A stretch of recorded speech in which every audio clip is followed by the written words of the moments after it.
It's time to finally acknowledge the power of the bear. Oh, that's good.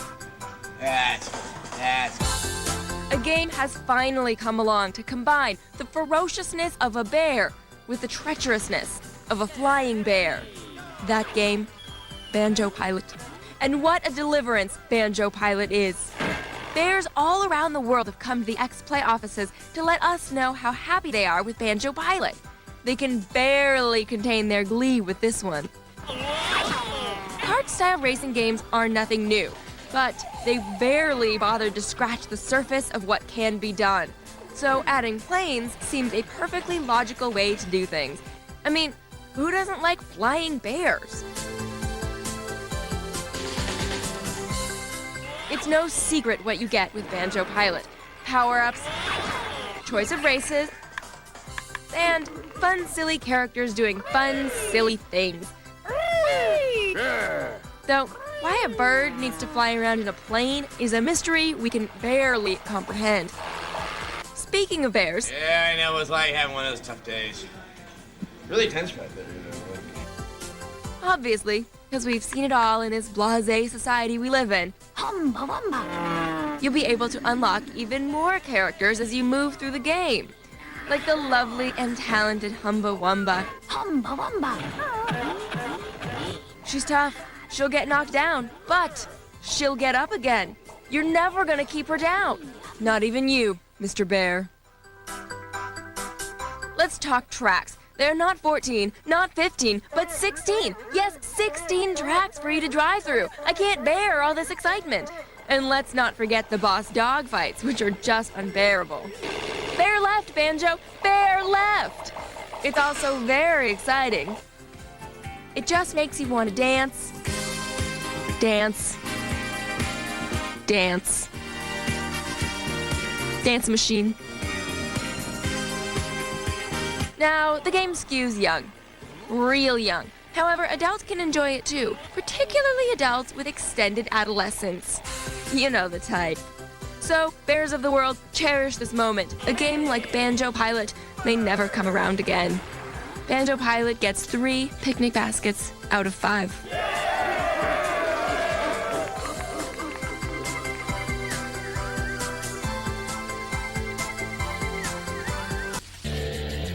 For the past few years, street racing has swarmed through video games like Tommy Chong at a water pipe convention. A day without a new street racing game is like a day without sunshine, which for some gamers is nothing new. Why, it's been so long since we've had a street racing game, our interns have taken street racing into their own hands. This is intern number 1. He lives his life a quarter mile at a time. Nothing else matters. For those 10 seconds, he's free. This is intern number 2. He also lives his life a quarter mile at a time. Nothing else matters. For those 10 seconds, he's free. And away they go. While our intrepid interns race around the X-Play offices, here's our preview of Top Gear RPM Tuning, coming soon to an Xbox near you. Top Gear RPM Tuning is, that's right, a street racing game where you'll be able to do, that's right, customize your cars with all sorts of, well, you know, customizations. Sound familiar? It should. But is that such a bad thing? Speaking of bad things, let's check back in with Extreme Intern Chair Racing. There's no love lost with these two fierce competitors. No love, indeed. Well, we'll check back with them in a moment, but now, our preview. See this guy? His name is Vince, a man with a past. While I'm no psychic, I think his past has to do with cars. I'm looking to pick up a new ride. Aren't we all, Vince? Aren't we all? Speaking of rides, it looks like this one is going down to the wire. There's no love lost with these two competitors. As is typical of street racing games, Vince will attempt to work his way to the tip-top of the street racing circuit. The more races he wins, the more he'll be able to unlock, that's right, car parts and tracks. It's Street Racing 101. We ain't been officially introduced yet. We're not sure if Mac here is offensive or ingenious. Dollar signs, baby. Blow, skrilla bling. You decide. Now, let's look at the differences between Top Gear RPM Tuning and Extreme Intern Chair Racing. In Top Gear, the more races you win, the more money and fame you can get. In Extreme Intern Chair Racing, interns make no money and never will. In Top Gear, damage to your car is purely cosmetic. In Extreme Intern Chair Racing, damage to our intern psyche is irreversible. In Top Gear, The character of Rick is, how do we say, ambiguous. We got some action planned for tonight. We're just treating us, for kicks.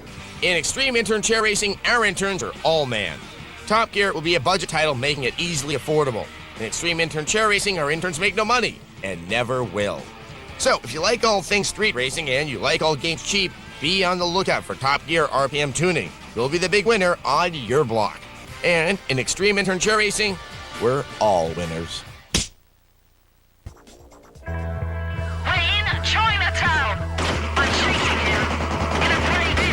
The streets of London are going to run red with blood as the PlayStation offers us another go-round in the getaway, Black Monday. The gritty realism of the first getaway is back as you play Sergeant Ben Mitchell, a cop on the edge. Calm down, Mitchell. In a minute, British cops don't look like this. They look like this. Reginald, is that jam on your trousers? No, it's... Mitchell, like any good cop on the edge, has some demons to battle. You've no idea about me, brother. For starters, he throws like a girl. He also shot a kid. And is seen as a trigger-happy madman by his fellow officers. Now, I wonder why that is.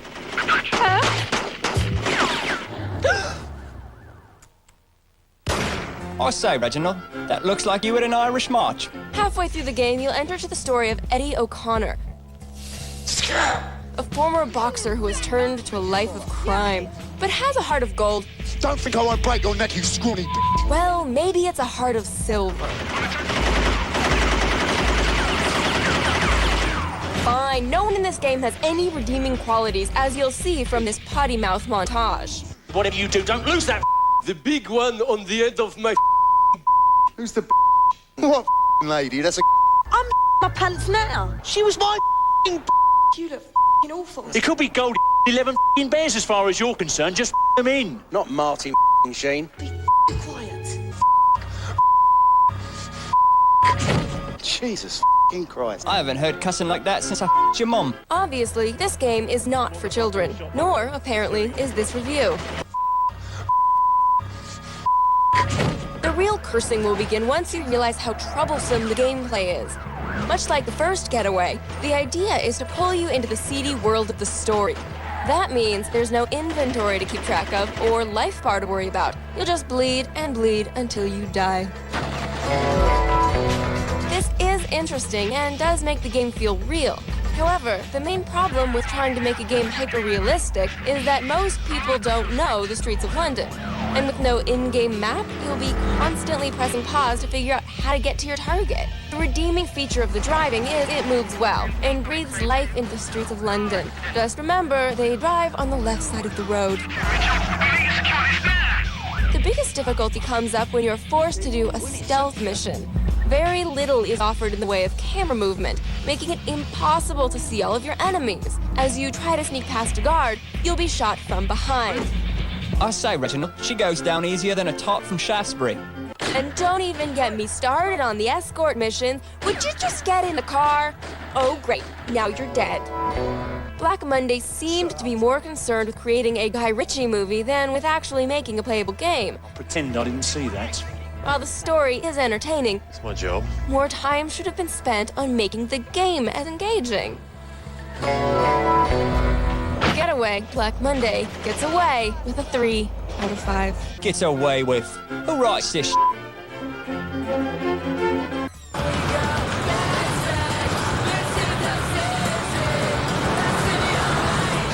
Are you witnessing the insane power of my pink Geo Metro? The barbed wire cost me extra. Crash and Burn is a generic racing game with a secondary emphasis on destruction.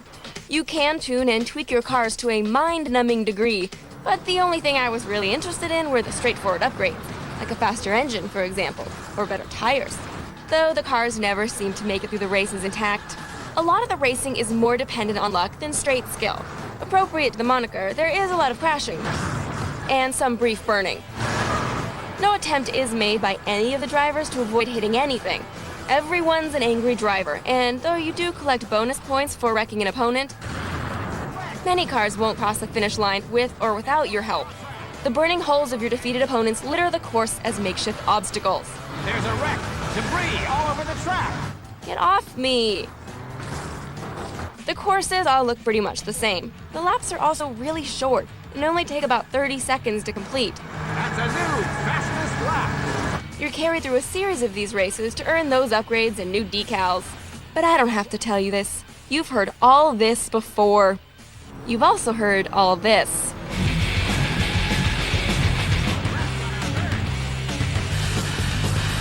The crashing along with the racing is pretty fun, but none of it is as satisfying as, say, Burnout 3. But Morgan, you say, Crash and Burn is only $20. I'm a useless mooch and bleed all my resources off my parents and or government. I can't afford the $50 price tag of Burnout 3. Is it really $30 more fun than Crash and Burn? I hear you, little buddy. But yes, so get off your useless butt and make that money. Here's how we did it at X-Play. I started a pyramid scheme. All right, everybody, here's how it works. See, you people here give me all your money, and then I take it to the store, and I buy Burnout 3. Pinky man. Eric here started a fake tsunami relief charity. Awesome. Thank you. We're very proud of him. Albert decided to practice the ancient art of the geisha. So, do yourself a favor. Crash and Burn isn't terrible, but wouldn't you rather revel in greatness? So get out there and defraud. You'll make it all back. Thank you. Swindle. And prostitute. Leave, please. Trust me, it's worth it. Crash and Burn gets a 3 out of 5.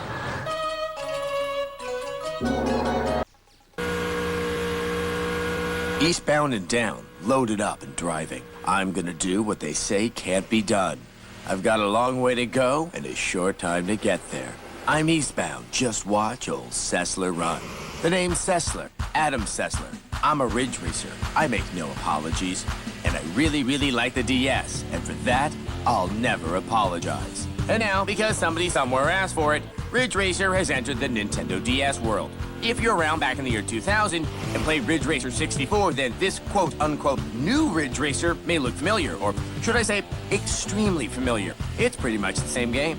Well, actually, it does have a couple of additional cars and the ability to multiplayer with up to 6 of your best buddies. But let's not split hairs here. It's the same, but now it's all DS-ified. With the DS, you get two screens in one. The top screen is all the racing action, where you face hair-raising curves, other Ridge Racers that give no quarter, and tunnels! If you get through all these obstacles, maybe, just maybe, you'll hear these very sexy words. Congratulations! You've won a trophy! The bottom screen has a wheel. But it's even more exciting than it sounds. You can, get this, turn the wheel using a stylus or just your thumb. When you're a competitive Ridge Racer such as I, you welcome the opportunity to explore all sorts of fascinating scenery. And this game has 3, that is right, 3 locales for me to explore. Here's the Southwest. Cactus, cactus, dirt, cactus, jump cane, cactus. There's the Northwest. Snow, trees, John Denver, snow, clouds. And of course, the quintessential Ridge Racer city that we've become almost indifferent to after all these years. Don't go chasing waterfalls. Please stick to the road and the streets that you're used to. And with 20 different courses to go through, you can enjoy this fantastic scenery over and over and over and over again. The game modes here are identical to what was on the old N64. You get your Grand Prix, your car battle, your time attack, you know, the old standbys. And of course, the better you race, the more you'll be able to unlock faster cars. Now let's go after some new cars! I like fast cars. Ridge Racer is a decent enough game for the DS. It's fun in an arcadey way. We wish there was more variety in the game. We wish the modes weren't so limited. We wish the controls were better. We wish a lot of things that never happened. Such is life when you're a serious Ridge Racer, such as I. My name is Adam Sessler. I'm a Ridge Racer. Ridge Racer DS, it's a 3 out of 5. You did it! You're the champion! 2, 1. A console without a racing game is like Ben-Hur without his chariot. Somehow, it just feels incomplete. And a little sad. Finally, the Nintendo DS has found its chariot with the release of Asphalt Urban GT. We just wish it was a little more like one of those really cool chariots with the spikes on the wheels. Ow, ow, ow, ow, ow, ow. Jerk!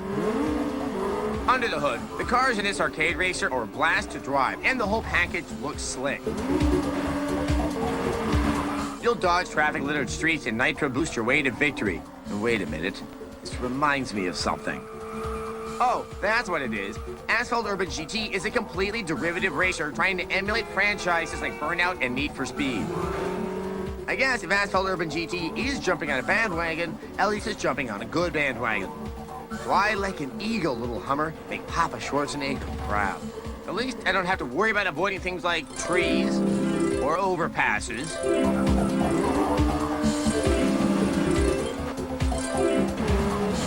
What did I just hit? Air? And notice that part of the traffic on the road includes school buses. I guess child endangerment is edgy. The driving physics are also a little wonky.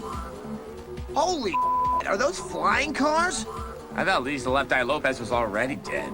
Collisions mean one of two things. You magically come to a complete and immediate stop.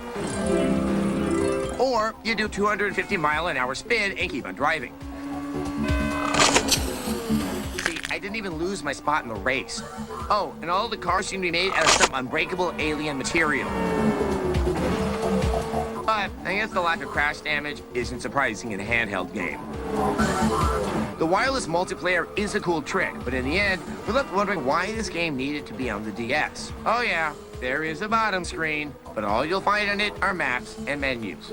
You can race tons of tweaked-out rides from Chernobyl to Cuba, but not even a plethora of licensed cars can fill up the garage of our expectations. There are great things about Asphalt Urban GT, but too often, it just ends up eating asphalt. We give it a 3 out of 5.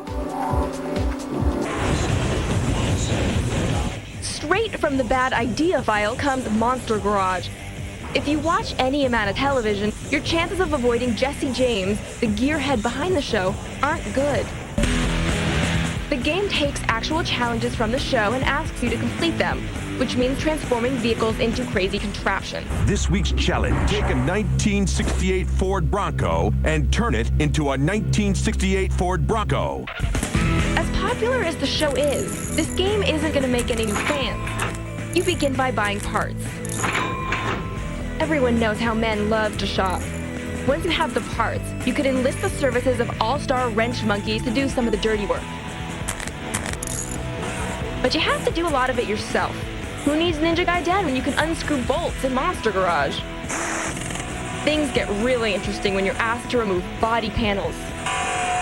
And the excitement becomes uncontrollable when you get to weld. Sorry, Monster Garage. The only people interested in this game will be too busy working on real cars. Last, and most certainly least, is Big Rig's over-the-road racing. Yeehaw! Hands down, this is the worst video game to ever be released. Really. It's supposed to be a racing game, but you don't really race anyone. Oh, your competitor is there at the starting gate, but he's not going anywhere. At least you're sure to win the race every time. Yes, I are winner. Objects in the way? No worries, you can drive right through them. Why bother crossing a bridge when you can fall right through it? Tired of following the beaten path? Why not just leave the game world altogether? At least you can come back. The box says to get ready for CB talk and convoy roll in action, but there's no CB, or any sound for that matter.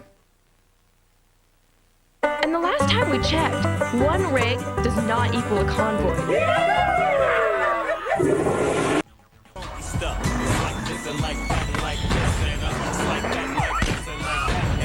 As some of you may remember, 2 years ago we gave GTA Vice City a 4 out of 5. I certainly remember your angry and threatening emails. Man, you stink! Now GTA San Andreas is upon us, and it's time to find out if it avoids the disappointments and pitfalls of its predecessor. San Andreas is a fictionalized version of California, and Los Santos is its Los Angeles. Carl Johnson has returned to the gang-infested streets of Los Santos after his mother is murdered in a gang war. Oh, my dog! What's up? Soon, he's back to banging and restoring the Grove Street family's gang to its former glory by rolling with his old homies. And it's gotta be bumpin', city of Compton. It doesn't take long before the scope of GTA San Andreas becomes apparent. There is a nearly endless amount of stuff to do in this game. Before you even leave the confines of Los Santos, you'll be working out, tagging the neighborhood up, getting tattoos, modding cars, competing in lowrider competitions, revamping your outfit, and even landing yourself a date. I'm hungry, let's eat. No bother, bitch. CJ should probably work on his approach with the ladies. When the situation has escalated sufficiently, the game shifts into full gang war mode, where you must take over turf from your rivals and defend your own territory from attacks. The constant gun battles would spell doom in previous GTAs, but the newly revamped targeting system works extremely well. Remember that. Between the ability to actually point and shoot smoothly and CJ's fence hopping, GTA San Andreas feels like a totally different game. Adding agility to the main character has opened up the game immensely. Plus, doing something stupid and driving into the water no longer means instant death. CJ can swim like a champ and even dive underwater for a time. The Los Santos section alone would be enough for a full game, but Rockstar didn't stop there. Ain't it great round here? It is, Denise, but there's a whole state out there to explore. CJ is forcefully removed from Los Santos due to some difficulties with crooked cop Samuel L. Jackson. Intimidate those who intimidate others, Carl. It's my job. You'll wind up in the countryside, San Francisco doppelganger San Fierro, bleak deserts, and the Vegas equivalent Las Venturas. Some may balk at the shift out of an urban environment, but if you're not having fun riding up a mountain on a bicycle wearing a pimp suit in a thunderstorm, you just aren't trying. The core of GTA remains the missions, and San Andreas features a couple hundred of them. Surprisingly, they're packed with variety, from drive-bys to cross-country trucking to robberies to combine jacking. Of course, occasionally you will run into a mission that makes you want to claw your eyes out. Supply lines is perhaps the most frustratingly terrible mission in any GTA game. And now it's time for a breakdown. Never gonna get it, never gonna get it.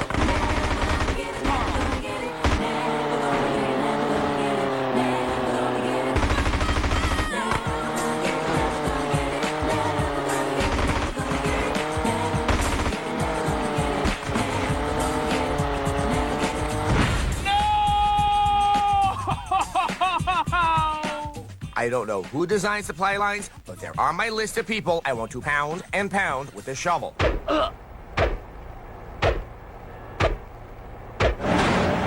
There's a lot more to say about San Andreas, but I'll let Morgan handle that and the score later in the show. Okay, for sure. I like that. Like it? You're gonna love it. First appearing in arcades in 1986, the original Outrun cabinet with the feedback steering wheel and the finger-waggling girlfriend riding shotgun was as fun as video games got back then. In Outrun 2 for the Xbox, the arcade mode is nearly identical. Thankfully, the graphics have been breathtakingly modernized, and the environments are, well, pretty nice. Though how one road connects a Miami Beach and the Great Pyramids of Egypt is still a mystery. No one wants old games exactly the way they were. You're supposed to update them, make them say bad words or something. What are you doing? I'll hire an exec uncle with a MIDI and a Stratocaster to cover songs written at the height of Phil Collins' popularity. Get some new Euro DJ to redo the music, or not. Despite an overhaul of visuals and sound, Outrun 2 feels dated. No, Wally and the Beef trying to hang out in the real-world house is dated. Outrun 2 feels back from the dead. Dug up from its noble grave, it's an exhumed fossil, struggling to pass itself off as fresh. It's a video game zombie. Friends. The original exotic rides are back too, this time with an actual Ferrari license. Red's the best, of course, and most are available right from the start, with a few locked to give you something to work for. Unfortunately, all of them drive pretty much the same. What's that for real? A common Sega feature, which has only recently found more popularity outside Japan, is drifting. Sliding sideways through corners, you can keep more speed than you would by braking. The very simplistic physics allow for unbelievable maneuvers. When you crash... AAA! Nope, you won't need it. Physics go cuckoo and you always mysteriously bounce back, facing forwards in the middle of the road, with only a drop in speed as punishment. And perhaps some harsh words from your co-pilot. Are you gonna get me? Your lovely companion, who varies depending on what car you drive, has gotten a lot more talkative. Try drifting. Let's go! and more violent when you disappoint her. Mission failed. Besides arcade mode, there's Heart Attack, where you do your best to impress your fickle female friend with your F50 finesse to earn her affections. And there's Challenge mode, featuring 101 simple missions, like driving in specified lanes, intense drifting, and even doing math problems. Drive through the correct answer. The answer's 19. No, 21. Yeah, whatever. One last important question. This trucker-hatted fatty, was he doing this back then too? Wow. Wow. We give it a 3 out of 5.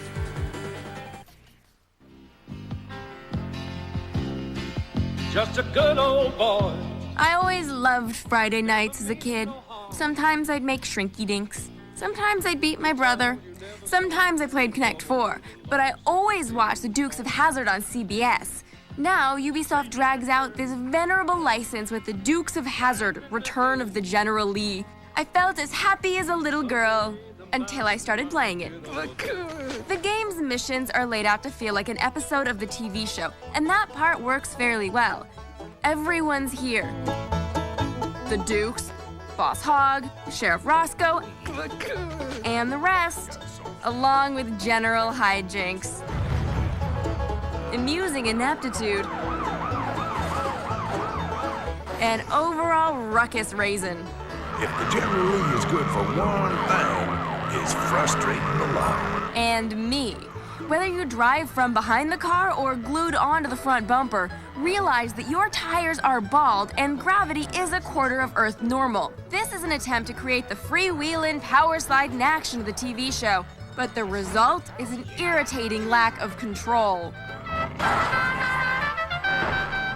If the screwy physics flip your car over, just wait. The good Lord will provide. Jump down to the highway.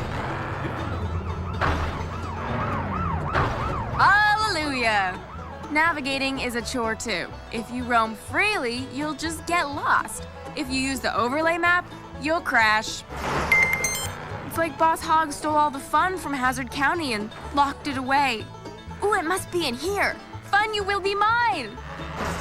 Let me in, Fun! I don't know whose rear end is suffering more, his cars or mine. Hard to tell. It is the South, after all. Several members of the original cast do the voices for their characters. See, I know what you're up to, Jesse Duke. Don't you move a muscle. But we did say, see y'all later to some. Uncle Jesse, dead. Boss Hogg, dead. Daisy Duke, alive, but shrewish. Oh, look, you stop fooling around. You're gonna miss the race, fellas. Funny, she doesn't look shrewish. Until someone gets this franchise right, I'll stick with my old VHS tapes and real cars with actual traction. A 2 out of 5. So you want to race, huh? Hell yes.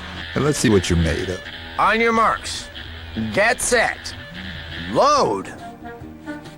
If you're looking for the fast and the furious world of underground street racing, you better learn the virtue of patience. As part of Acclaim's 2004 farewell tour, they've released Juiced, the street racing game that gives you the feeling Acclaim's spirit may have come back to seek revenge on your PS2. No way. I'm afraid so. Much like a former Acclaim designer standing in the unemployment line, you'll be forced to wait. And wait. And wait some more. You hear me? I said I'm waiting. You even have to wait for the title screen. In between loading, you'll get to race through the streets of Angel City, where, apparently, the local authorities sanctioned underground street racing by providing blocked-off racing routes with large signs to guide the unlawful racers. Don't forget the stadium, with Olympic coverage. Boy, they really pack it in. These stands are filled up like a high school soccer game. But isn't that what dangerously illegal underground street racing is all about? The fans. I mean, look at this guy. You'll see him at every race, raising the roof. And raising it again. And again. You hear me? I said I'm waiting. Career mode does require a fair amount of skill and time to master, which is good. The racing flows better than similar racing games, and other than the crashes, the physics play out well. The only problem is the races are entirely too dull, making even the most steadfast racer give up before they earn enough respect to unlock the extra cars in the game.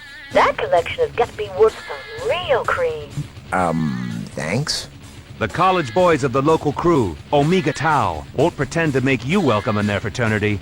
Do I really want to earn the respect of a fraternity? The next thing I know, I'll be getting spanked and begging for another. The game does allow you to modify your wheels in a seemingly endless array of possibilities. Using actual brand names to pimp out your ride, you can make a $10,000 Honda into a neon Frankenstein, with a shine that can't be beat. You can also run a dyno test, which provides you with this completely useless chart. Oh, the yellow line and blue line go up and then down. That means my car is gay. The holy mother of God, why is this in the game race, has to be show-off mode.